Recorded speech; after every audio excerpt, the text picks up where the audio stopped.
two breathtaking Mediterranean escapes, but one is more expensive. Greece or Croatia? Which gives you the better experience for your money? Let's compare 10-day trips side by side, from iconic islands to ancient streets, and find out if Greece is really worth the higher price tag. Greece is where every view feels timeless. From Athens' ancient ruins to the whitewashed cliffs of Santorini and the relaxed beaches of Naxos, Greece is a mix of culture, charm, and cinematic scenery. It's not the cheapest destination, but few places match its magic. Croatia is smaller in scale but packed with beauty.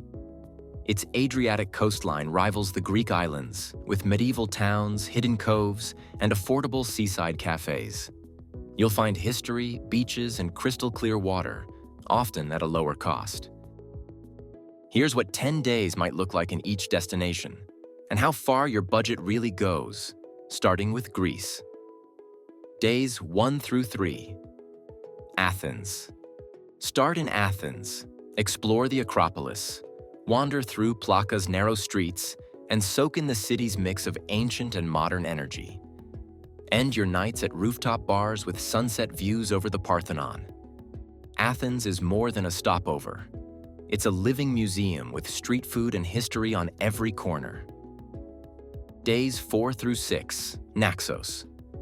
Hop on a ferry to Naxos, an island less famous than Santorini, but equally beautiful and far more affordable. Spend your days exploring villages, hiking hilltop ruins, and swimming in clear blue bays. This is the authentic Greek island vibe. Quiet beaches, friendly locals, and meals that feel home-cooked. Days 7 through 10. Santorini.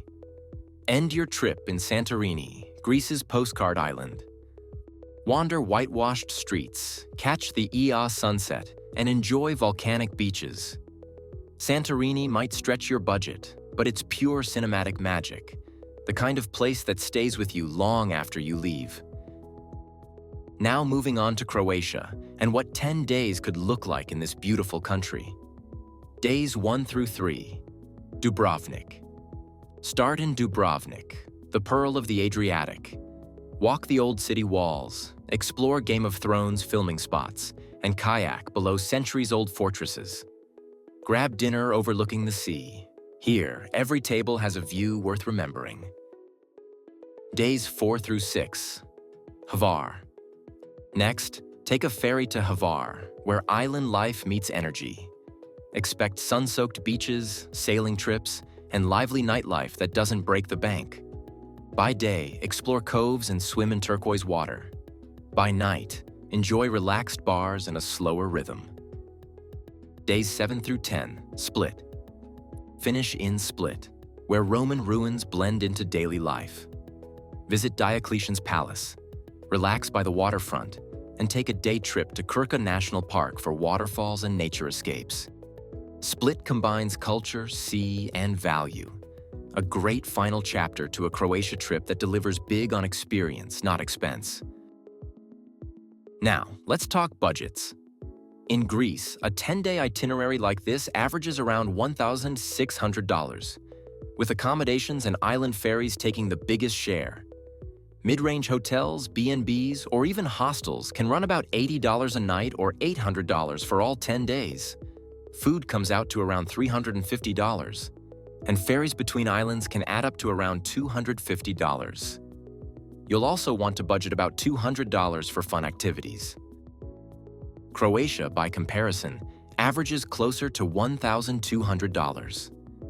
Hotels and guest houses are cheaper, around $60 a night or $600 for all 10 days. And meals and transport cost a bit less too, around $300 for meals and $200 for transport. Activities are also cheaper and would probably cost you $100 for your trip. You still get beaches, islands, and stunning views, but at a lower price point. So yes, Greece costs more. But the real question is, do its views, culture, and atmosphere feel worth it? Let's dive into some pros and cons for each location to help you answer that question. Greece offers some of the world's most iconic views. Dramatic islands, ancient history, and unbeatable Mediterranean light. It's organized for travelers, easy to navigate, and deeply cultural. Every moment feels cinematic. But that beauty comes with a price tag, especially in a place like Santorini, where even simple meals can double in cost. Popular spots can also get crowded, especially in summer, and moving between islands takes time and money. Croatia is equally stunning and far more affordable. You get old towns that feel like movie sets, island views that rival Greece, and some of Europe's clearest waters. It's clean, safe, and welcoming, with great value for food and accommodation.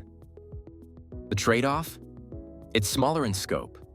You won't find ancient temples or the same variety of islands, and parts of Dubrovnik can feel tourist-heavy during cruise season. Still, for a fraction of the cost of Greece, it's hard to complain. So, is Greece worth the higher price tag? If you're chasing the iconic, the postcard moments, and a mix of ancient and modern, Greece wins. It's an experience that feels legendary. But if you want value, coastline, and charm without the crowds or the cost, Croatia might surprise you. For $400 less, it delivers a trip that's every bit as cinematic, just a little more down to earth. Either way, both belong on your bucket list. The real question is, which one would you book first? Comment below. Team Greece or Team Croatia? Don't forget to like, subscribe, and hit the bell for more cinematic travel guides and budget showdowns. See you in the next video.